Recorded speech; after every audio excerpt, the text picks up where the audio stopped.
June 18th, 2023. Somewhere in the North Atlantic, 400 miles off the coast of Newfoundland, a support ship called the Polar Prince is bobbing on the surface, waiting. 1 hour and 45 minutes earlier, it released a small white submersible carrying 5 people toward the wreck of the Titanic, 2.5 miles straight down. Then, the messages stop. No ping, no signal, nothing. For 4 days, the whole world watches. News anchors talk about banging noises and 96 hours of oxygen. Coast Guard cutters and P-8 Poseidon aircraft race across an area twice the size of Connecticut. And then, on June 22nd, a robot finds the debris field. It's scattered barely 500 yards from the Titanic's bow.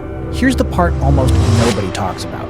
There was no slow suffocation, no 96-hour countdown. According to the official U.S. Coast Guard investigation, the Titan's carbon fiber hull failed so violently that the implosion took a few milliseconds. Faster than a human nerve can carry a pain signal to the brain. The 5 people on board were gone before their minds could register anything was wrong. And here's the detail that makes the whole thing feel almost scripted. Those 5 people died trying to look at the wreck of a ship that sank because its builders ignored warnings and called it unsinkable. Investigators later found that OceanGate had been warned repeatedly that its own hull could fail the exact same way.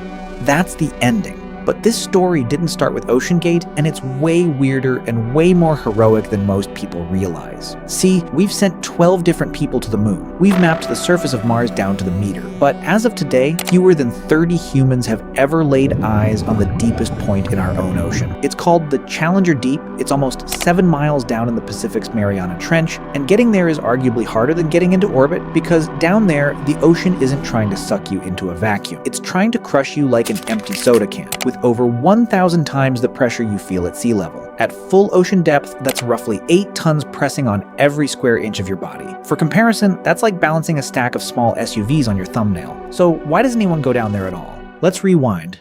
The whole race started in the 1930s with a naturalist named William Beebe and a rich engineer named Otis Barton. Barton designed a hollow steel ball, no engine, no wheels, just a giant iron sphere with 2 tiny quartz windows, and dangled it off the side of a ship on a single steel cable near Bermuda. They called it the bathysphere, and it was honestly a coffin with a phone line. On August 15th, 1934, Beebe and Barton rode that iron ball down to 3,028 feet, deeper than anyone in history, and became the first humans to see living deep-sea creatures, glowing fish, ghostly shrimp, through a porthole in their natural habitat. If the cable had snapped, there was no plan B. They'd have just been gone. Fast forward to 1960. Enter the Trieste, a Swiss-designed, US Navy-operated bathyscaphe, basically a submarine shaped like a blimp, with a tiny steel sphere for the crew hanging underneath a massive tank of gasoline for buoyancy. On January 23rd, Navy Lieutenant Don Walsh and Swiss oceanographer Jacques Picard climbed inside and started falling toward the Challenger Deep. 9,000 meters down, they heard a bang that shook the entire vessel. A window pane had cracked under the pressure. They had no way to know if it would hold. They kept descending anyway. 4 hours and 47 minutes after they started, they touched bottom at nearly 35,800 feet,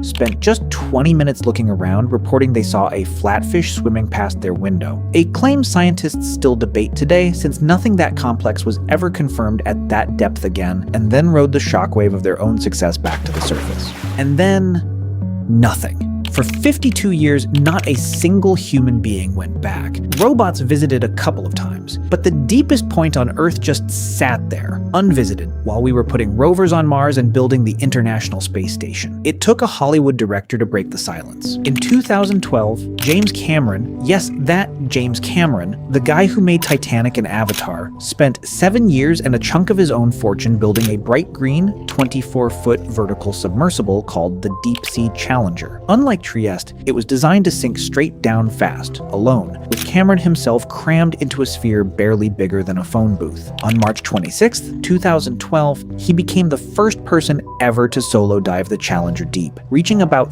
35,787 feet in just 2 hours and 36 minutes, nearly twice the speed of the 1960 dive. A hydraulic leak cut his bottom time short, but he still became only the 3rd human in history to reach that point, and the first one to do it alone. Then came Victor Vescovo, a Texas investor and former Navy officer who basically said, one dive isn't good enough. In 2019, as part of his 5 Deeps expedition, he built a titanium submersible called Limiting Factor, and used it to become the first person to reach the deepest point in all 5 of Earth's oceans. His sonar even found a new deepest spot in the Challenger Deep, about 10,928 meters, and unlike everyone before him, he didn't stop at one trip. He's since taken it down dozens of times, including with paying passengers, essentially inventing deep ocean tourism.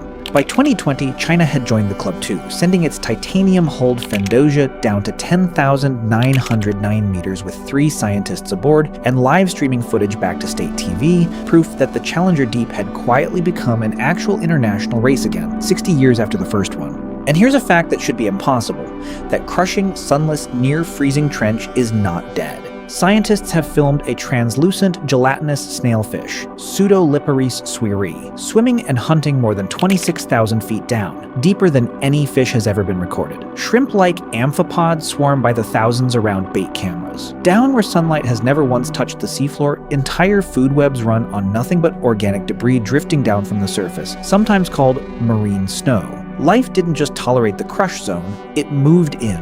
Which brings us back to OceanGate. Here's the uncomfortable truth investigators found. Unlike Trieste, Deep Sea Challenger, or Limiting Factor, all built from steel or titanium and tested to insane safety margins, OceanGate's Titan used an experimental carbon fiber hull, a material never proven safe for repeated dives to that depth. Former employees warned Stockton Rush, the company's CEO, that the hull could fail. He'd reportedly told them innovation meant breaking some rules. The Coast Guard's 2025 report called the disaster entirely preventable, pointing to inadequate design testing, a toxic internal culture where raising safety concerns could get you fired, and a regulatory gap that let experimental subs carry paying tourists with almost no independent oversight. It's a brutal contrast. The pioneers who cracked windows and refused to turn back anyway, versus a hull that had been quietly failing for over a year before anyone was on board to feel it happen. So here's the real question this whole 90-year race raises. Why do we know almost nothing about 80% of our own ocean floor when we've mapped the moon in more detail than the seabed beneath our feet? Some of its cost, mapping the deep ocean with modern sonar, would take an estimated few $100 million and years of ship time. Some of its physics, radio waves die almost instantly in seawater, so satellites are useless down there. And some of it, honestly, is that space just sells better. Nobody's ever put a deep-sea explorer on a postage stamp the way they did the Apollo astronauts. But the people who keep going back, from a 51-year-old bird scientist in a cast-iron ball, to a Navy lieutenant riding out a cracked window, to a film director building his own submarine in his spare time, they're chasing the same thing astronauts are. Proof that the unmapped, hostile, impossible places on this planet aren't actually off limits. They're just waiting for someone dumb enough or brave enough to go look. The bottom of the ocean isn't empty, it's just still mostly a secret. And after nearly a century of steel spheres, cracked windows, and one catastrophic warning about cutting corners, humans are still going back down to find out what's there. Every dive on this list ran on the same bet. Whatever's down in the dark is worth the risk of never coming back up. That bet has paid off almost every time. The one time it didn't is why we now know exactly how far you can push an unproven idea before the ocean pushes back.